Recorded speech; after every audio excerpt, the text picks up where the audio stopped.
মহারাজ, জগৎ সৃষ্টির অধিপতি পরম তেজস্বী ব্রহ্মাদেবর সন্তানময় দক্ষ প্রজাপতি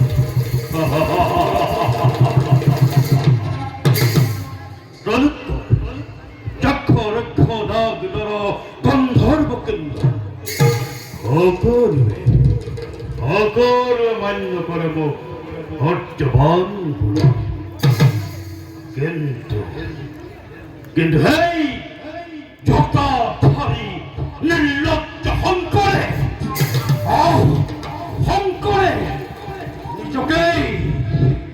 নিজকেই শ্রেষ্ঠ বলি করে অহংকার তুচ্ছ হয়ে দক্ষ কোন গুণে শ্রেষ্ঠ হব পারে এই দক্ষর বাহক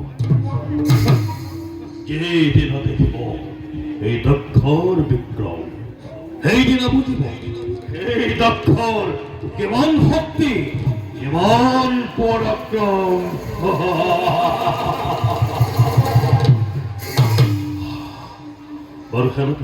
মহারাজ, কোৱাচোন ৰাজ্যৰ সৌন্দৰ্য কৰিছে সুখেৰে বাস দক্ষপুৰীৰ সকলো প্ৰজাই।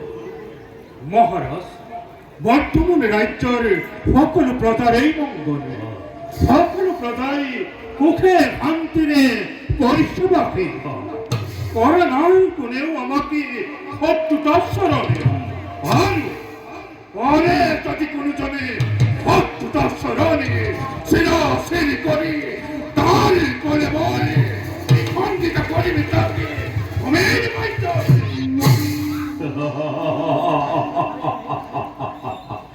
উত্তম ধরপতি হলে সুখী হল তোমার বাক্য সব আমার রাজকার্য ভূষণ রূপে হয়ে পরিচালিত তার ভাবে শোকদৃষ্টি রাখিব হততে আর পুরাখার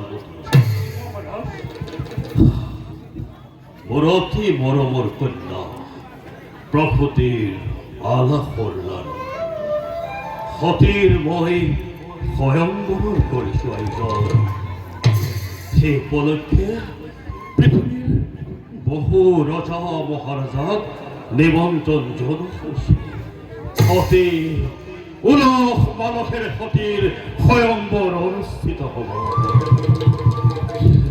যোৱাকালপতি সতীৰ স্বয়ংবৰস্থলী সম্পূৰ্ণ কৰিব। ভাল মহারাজ,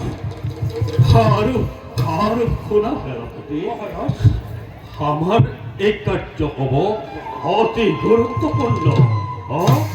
গুরুত্বপূর্ণ কিন্তু আমার বাবে হব অতি আনন্দদায়ক।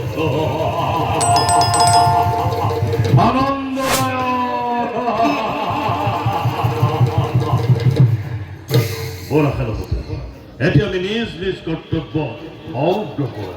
বলুক মহারাজ।